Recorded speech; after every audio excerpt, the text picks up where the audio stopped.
Turkey's Aegean coast is a land of pine-clad limestone mountains and broad fertile plains. The rich river valleys yield bumper crops of cotton, tobacco, olives, figs and sultanas, those small flavorful grapes dried to make golden raisins.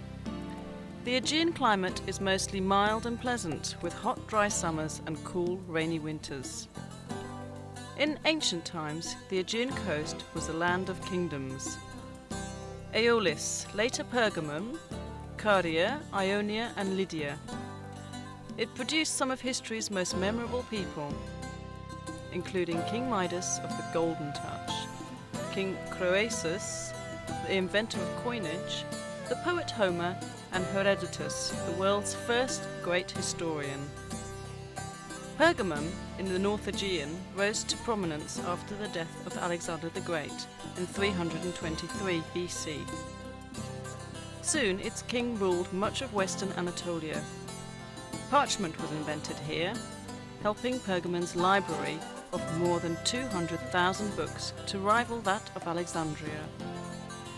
The Asclepion of Pergamon, directed by Galen, was the world's first great medical centre.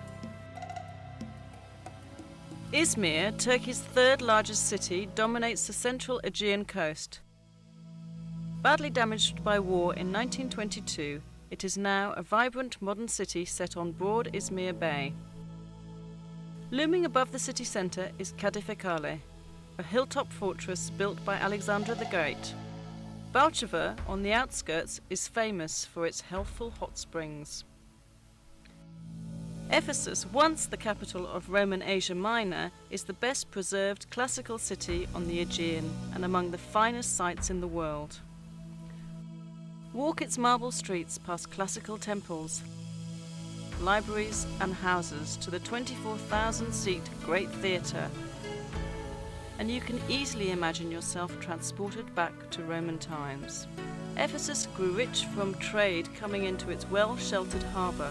Pilgrims travelled the royal road from the east to pay homage to Cybele Artemis, the Anatolian fertility goddess.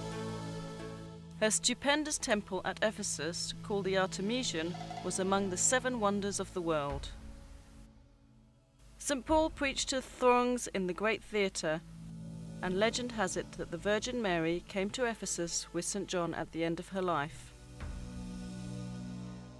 Among the highlights of a stroll through Ephesus are the 2nd century Library of Celsus, beautifully restored, the Temple of Hadrian from about the same time, the Odeon or Council Chamber, and the Prytaneum or City Hall. The terrace houses on the hillside overlooking the main street are filled with fine mosaics. Many have been restored.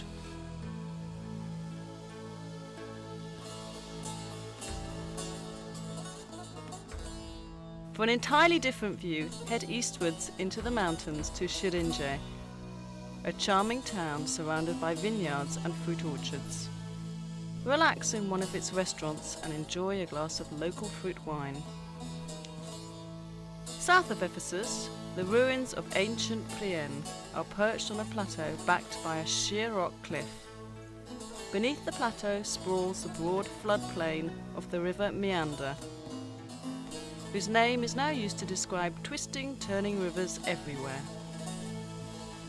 Priene flourished during the 2nd century BC and was among the first cities to have a right-angle street plan.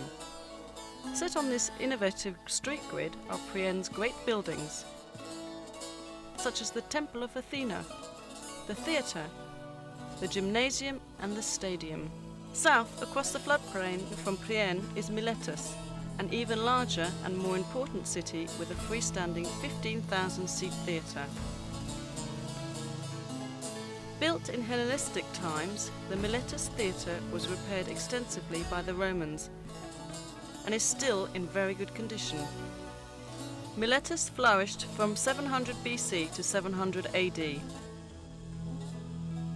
It was among the largest cities in Anatolia, boasting a population of nearly 100,000.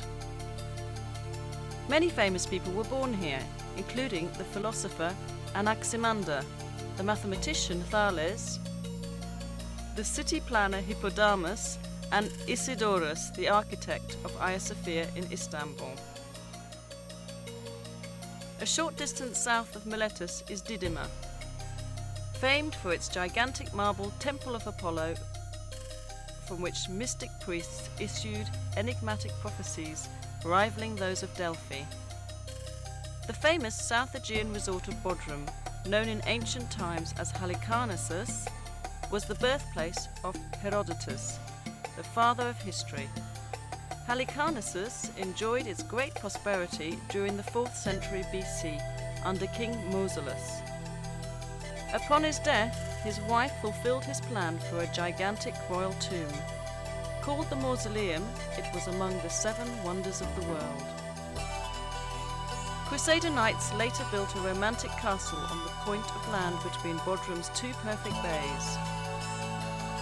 It's now the world's foremost museum of underwater archaeology.